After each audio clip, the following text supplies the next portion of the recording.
مشہور صحابی ہیں جاہمہ، ان کے بیٹے حضرت معاویہ بیان کرتے ہیں، یہ حدیث سنن نسائی اور مسند احمد وغیرہ میں صحیح سند کے ساتھ مروی ہے کہ ان کے والد جاہمہ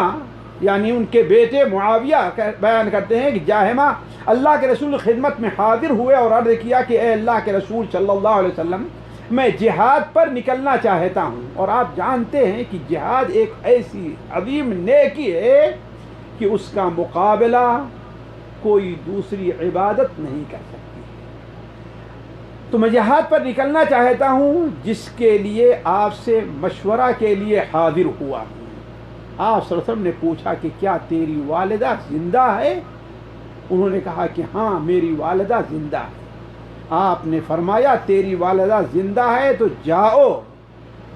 ان کے ساتھ جمے رہو، الزمھا،